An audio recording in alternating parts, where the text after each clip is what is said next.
தீபாவளியை முன்னிட்டு ஜிஎஸ்டி வரி குறைக்கப்படும் என்று சுதந்திர தின உரையில் பிரதமர் மோடி அறிவித்திருந்தார். இது தொடர்பான ஆலோசனை கூட்டம் பிரதமர் தலைமையில் நடைபெற்றது. இந்த கூட்டத்திற்கு பிறகு வரி குறைப்பு தொடர்பாக பல்வேறு மாநில நிதியமைச்சர்களுடன் மத்திய நிதியமைச்சர் நிர்மலா சீதாராமன் ஆலோசனை நடத்தினார். இதனையடுத்து மத்திய நிதியமைச்சர் நிர்மலா சீதாராமன் தலைமையில் 56வது ஜிஎஸ்டி கவுன்சில் கூட்டம் நடைபெற்றது. இந்த கூட்டத்தில் ஜிஎஸ்டியை எளிமையாக்குவது குறித்து விவாதிக்கப்பட்டது.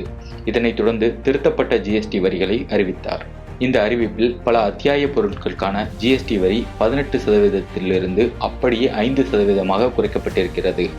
பால், பிஸ்கட், சப்பாத்தி போன்ற உணவுப் பொருட்கள் மீது வரியே கிடையாது என்றும், தனிநபர் ஆயுள் காப்பீடு, ஹெல்த் இன்சூரன்ஸ், உயிர்காக்கும் மருந்துகளுக்கு இனி ஜிஎஸ்டி வரி இல்லை என்றும் இதற்கு விலக்கு அளிக்கப்பட்டுள்ளது என கூறியுள்ளார்.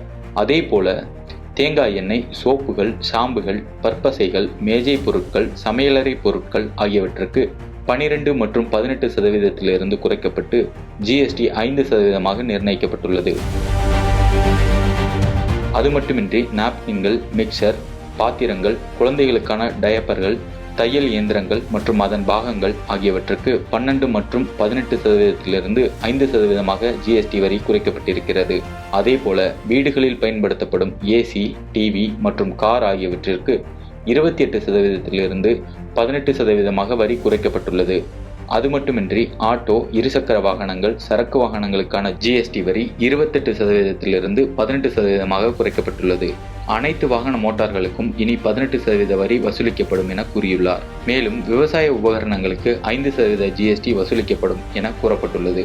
அதேபோல சிகரெட், பான் மசாலா, குளிர்பானங்களுக்கு 40% ஜிஎஸ்டி வரி விதிக்கப்பட்டுள்ளது.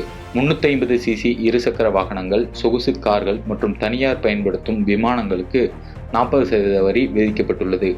இந்த ஜிஎஸ்டி வரி விகிதம் அனைத்தும் வரும் செப்டம்பர் 22 முதல் அமலுக்கு வரும் என நிதியமைச்சர் நிர்மலா சீதாராமன் கூறியுள்ளார்.